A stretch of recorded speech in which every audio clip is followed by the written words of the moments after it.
All right, it smells so good here in our studio kitchen. It always smells good when you come. You're working with all those fresh herbs. Of course. Now, you know, when I came in here this morning, this whole bowl was filled with basil. And this is what it compresses down to after you've processed it.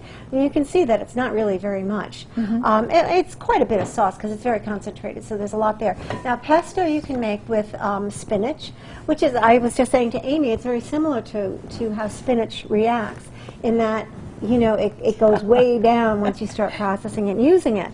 So you can make a pesto sauce out of spinach, out of half spinach, half basil. You can add nuts to it. I make a walnut pesto sometimes, or a pistachio pesto sometimes. Traditionally, pine nuts are in pesto, but pine nuts are so very expensive.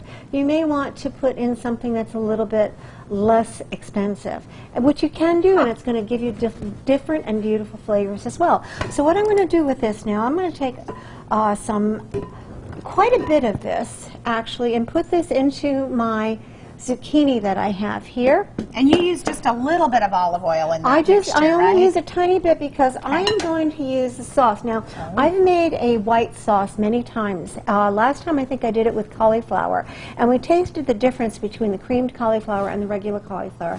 And it's just nice to have that rich, creamy sauce without having to worry about dairy and without having to worry about cholesterol. So basically what I'm going to do is I'm just going to mix all of this together. And now you can also make a sun-dried tomato pesto. If you wanted to put your sun-dried tomatoes into the pesto and mix it with the pesto sauce, you could definitely do that as well. I'm going to keep them as garnish today because just for prettiness. That's all, just for really prettiness. I'm going to put a little bit more sauce in here. Okay.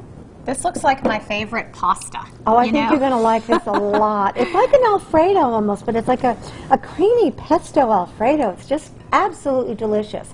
And again, if you're doing this with a spiralized pasta, it's really nice because then you get the real pasta feel for it. Okay, and that's kind of a nice thing to be able to do. So basically, I'm going to put a little bit in here, and you know, this time of year, I think it's so much easier, too, to eat this way. Because everything's lighter. It just tastes better. And there you go. And then we're done. Huh. Okay? That's the finished dish. Now, again, you want to mix the sun-dried tomatoes in there. You can make a sun-dried tomato pasta, a pesto. That's fine.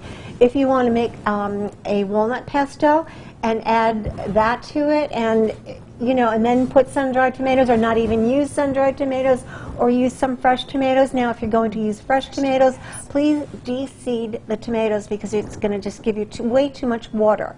Okay, so that's why we de-seed the tomatoes, and that's why we de-seed the zucchini and the cucumbers. Yes, exactly. All right, we're going to give everybody your website, so if they have other questions, they can find you at rawchefjane.com. She's also got lots of cooking classes, lots of good stuff. Well, prep classes coming up this weekend. Yeah, rawchefjane.com for more information.